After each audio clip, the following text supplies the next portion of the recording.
अस्सलाम वालेकुम student, my name is Shami and you are watching my YouTube channel physics with Shami.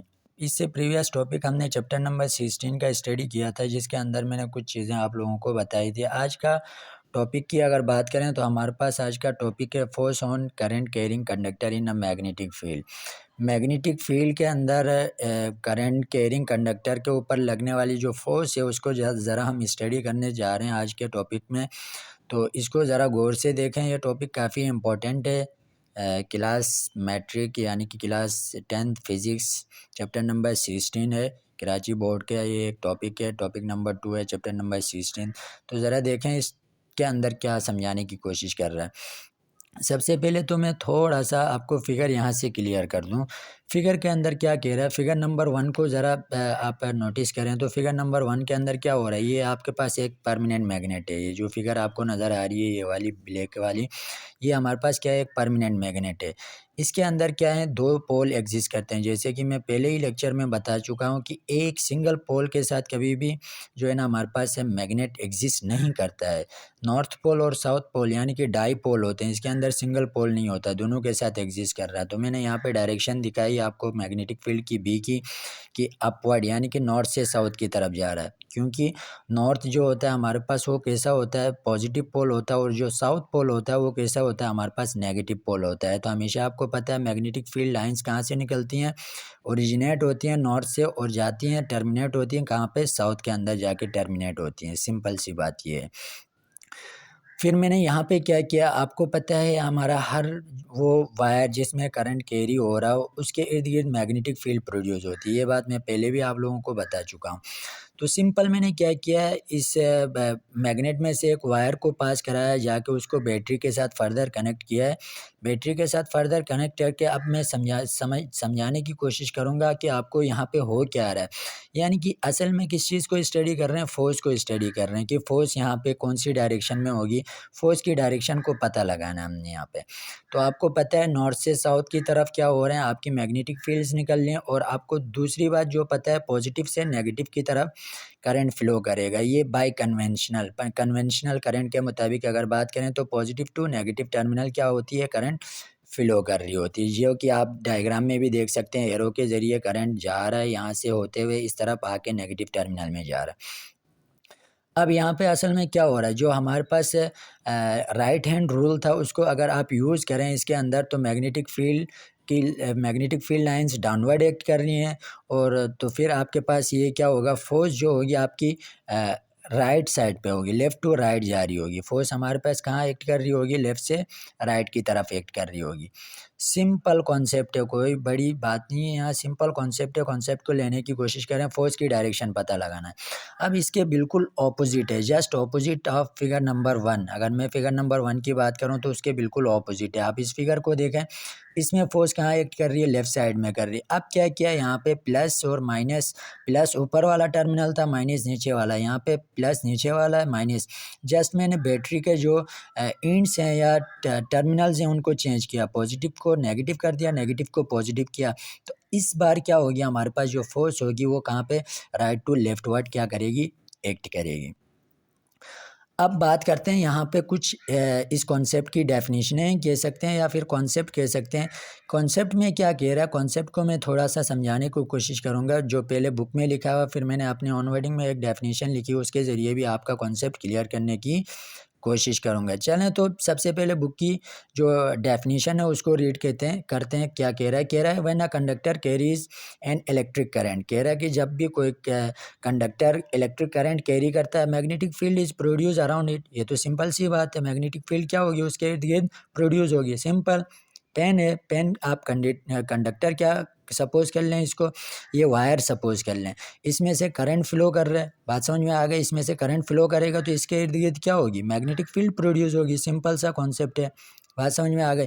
दूसरी definition में क्या कह रहा है, it exhibit magnetic properties and generate a force when another magnet is brought into its magnetic field. कह रहा है कि ये मैग्नेटिक प्रॉपर्टीज जनरेट करवाती हैं, किस चीज़ को, फोर्स को जनरेट करवाती हैं। कब फोर्स जनरेट होती है, मैग्नेटिक प्रॉपर्टीज़ कब फोर्स को जनरेट करवाती है, जब क्या करते हैं किसी दूसरे मैग्नेट को, पहले से एक मैग्नेट मौजूद है, दूसरे मैग्नेट को उसके क्या कर लेके आओ, फील्ड में लेके आओ, तो वहाँ पे क्या होगी, मैग्नेटिक फील्ड प्रोड्यूस होगी। सिंपल सा कॉन्सेप्ट है। दूसरे मैग्नेट को उसकी फील्ड में लेके आए, पहले मैग्नेट एक मौजूद है, दूसरे मैग्नेट को भी उसकी फील्ड में लेके आ गए, तो क्या होगी, मैग्नेटिक फील्ड प्रोड्यूस होगी। सिंपल सी बात है।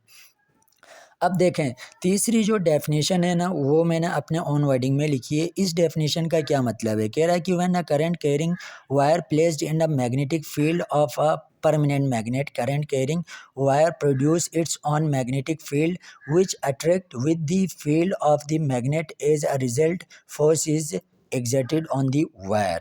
क्या मतलब इसका, जब हम क्या करते हैं, करंट कैरिंग वायर को प्लेस करते हैं किसी मैग्नेटिक फील्ड के अंदर, यानी कि मैग्नेटिक फील्ड किसकी है, ये किसी परमानेंट मैग्नेट की मैग्नेटिक फील्ड है, तो उसके अंदर अगर हम प्लेस करते हैं तो करंट कैरिंग जो वायर होगी वो प्रोड्यूस करेगी अपनी एक खुद की इट्स ऑन मैग्नेटिक फील्ड क्या करेगी, प्रोड्यूस कराएगी, जिसकी वजह से क्या होगा, विच अट्रैक्ट, जो कि अट्रैक्ट करेगी with the field of the magnet, यानी कि जो फील्ड होगी मैग्नेट की उसको क्या करेगी, अपनी तरफ अट्रैक्ट करेगी, या अट्रैक्ट ही करेगी। रिपल्सिव का जो प्रोसेस होता है बहुत कम होता है यहाँ पे। इसके रिजल्ट में क्या होगा, as a result a force is exerted on the wire, wire के ऊपर एक किस्म का फोर्स लगेगा इसके नतीजे में। अब वो फोर्स क्या होती है उसको भी ज़रा देख लेते हैं। इस फोर्स के बारे में माइकल फेराडे ने कुछ कॉन्सेप्ट दिया था। माइकल फेराडे ने डिस्कवर किया था कि इस फोर्स को जो वायर के ऊपर लग रही है, इसको राइट एंगल के उससे सपोज किया था, राइट एंगल की तरह बनती है। किस किस की राइट एंगल की तरह होती है, दो चीज़ों है, दो फिजिकल क्वांटिटीज़ के राइट एंगल की तरह, राइट एंगल की शेप में होती है। और वो दो कौन सी फोर्सेस होती हैं, एक तो हमारे पास है करंट की डायरेक्शन और दूसरी हमारे पास जो मैग्नेटिक फील्ड होती है। इन दोनों के क्या होती है, वो राइट एंगल पे होती है। कौन सी, ये जो फोर्स प्रोड्यूस होती है, अभी जो मैंने बात की है, जो फोर्स प्रोड्यूस होगी या फोर्स जो बन रही होती है या फोर्स लग रही होती है, वो फोर्स कैसी होगी, इसकी जो है ना डायरेक्शन का नहीं बताया। माइकल फेराडे एक साइंटिस्ट थे, उन्होंने इसके बारे में बताया थोड़ा बहुत, लेकिन क्लियर नहीं बताया कि इसकी डायरेक्शन कहाँ पे होगी, किस तरफ होगी, बट इतना बताया कि दोनों के राइट एंगल पे होगी। किस किस के, करंट के और साथ में मैग्नेटिक फील्ड के राइट एंगल पे होगी। अब यहाँ पे थोड़ा सा कॉन्सेप्ट अगर आगे चलें, थोड़ा सा कॉन्सेप्ट को क्लियर करना चाहूँ मैं, तो यहाँ पे कुछ पॉइंट हैं।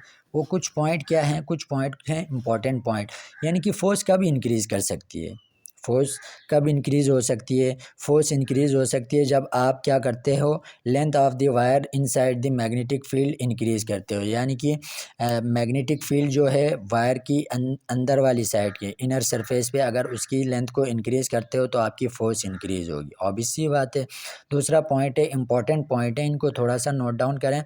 The current in the wire is increase, जब आप करंट जो पास करवा रहे हो वायर में से उसको इंक्रीज़ करते हो तो क्या चीज़ इंक्रीज़ होगी, फोर्स इंक्रीज़ होगी। तीसरी चीज़ जो स्ट्रेंथ होगी मैग्नेटिक फील्ड की, वो इंक्रीज़ करने से फोर्स इंक्रीज़ हो जाएगी। ये तीन इंपॉर्टेंट पॉइंट हैं, इनको याद रखें। फोर्स कब इंक्रीज़ हो सकती है, तो ये तीन सिचुएशनों के ऊपर क्या हो सकती है, फोर्स इंक्रीज़ हो सकती है। इस बात को अपने माइंड में रखें।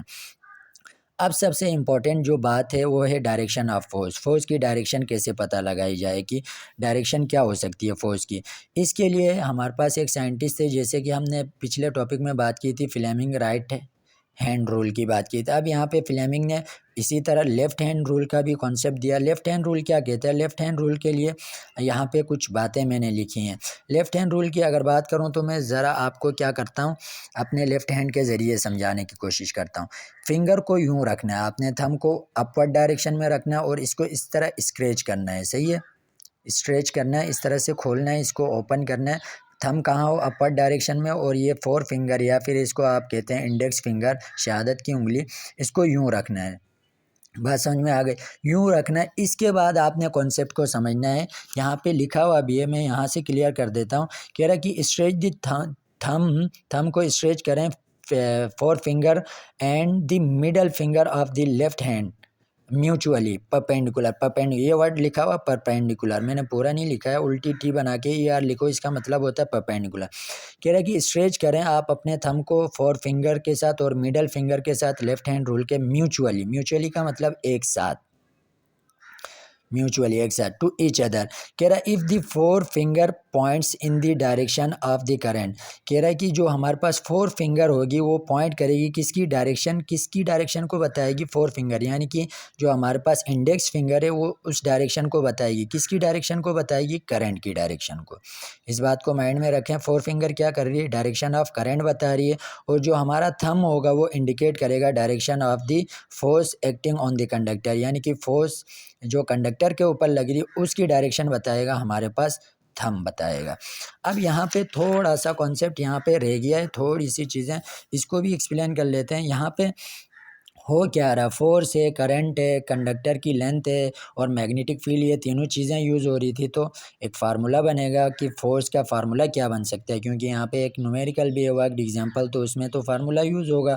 ज़रा फार्मूले को देखें, फार्मूला क्या कहता है कि जो फोर्स होगी वो डायरेक्टली प्रोपोर्शनल होगी करंट के, और साथ में लेंथ और मैग्नेटिक फील्ड यानी कि लेंथ ऑफ द कंडक्टर और मैग्नेटिक फील्ड का जो प्रोडक्ट है उसके डायरेक्टली प्रोपोर्शनल होगी। अब यहाँ से देखें, एक बात याद रखें, यहाँ से क्या ये साइन थीटा कहाँ से आ रहा है, जब भी दो फिजिकल क्वांटिटीज़ के बीच में क्रॉस मल्टीप्लिकेशन होती है, जब क्रॉस को ख़त्म करते हैं तो साइन जनरेट होता है। क्या होता है, क्रॉस जब भी होता है उसको ख़त्म करते हैं तो साइन आ जाता है, तो साइन थीटा इसलिए आ रहा है।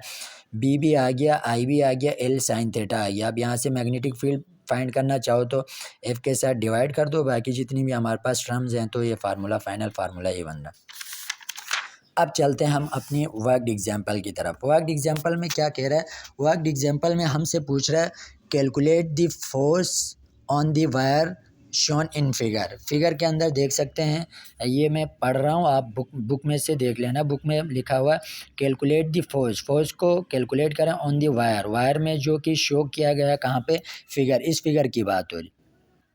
फिगर में देखें मैग्नेटिक फील्ड की डायरेक्शन, ये थंब की डायरेक्शन है, कितनी दी हुई है 1.50 टेस्ला। आपको पता होना चाहिए मैग्नेटिक फील्ड की जो एसआई यूनिट होती है वो क्या होती है, टेस्ला होती है, सही है। तो मैग्नेटिक फील्ड ये दी हुई है 1.50 टेस्ला दी हुई है, और लेंथ ऑफ द कंडक्टर यानी कि यहाँ से लेकर यहाँ तक इस कंडक्टर की जो लंबाई है वो कितनी है, 5 सेंटीमीटर है, और करंट इसमें से जो गुजर रहा है वो कितना है, 20 एम्पेयर है, और फोर्स की डायरेक्शन ये रही।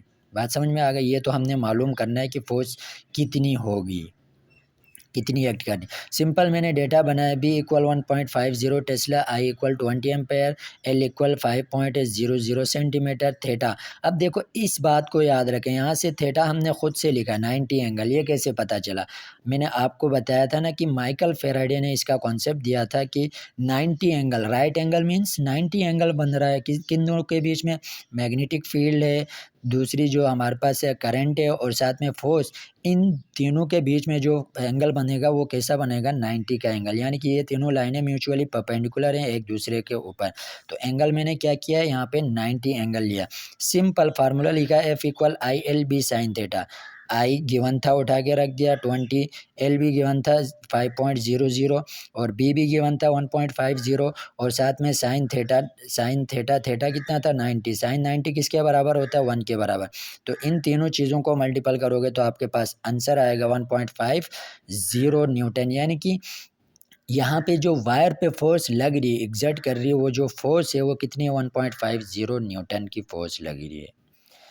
मेरे ख्याल से आपको टॉपिक समझ में आया होगा। तो वीडियो को ज़्यादा से ज़्यादा लाइक किया करें, शेयर किया करें, कमेंट्स किया करें, और सब्सक्राइब करके बेल आइकन को हिट कर लिया करें, और ऑल पे क्लिक करें ताकि नेक्स्ट तमाम आने वाले जो है ना लेक्चर की नोटिफिकेशन आपको मिलती रहे। थैंक यू, जज़ाकल्लाह, अल्लाह हाफिज़।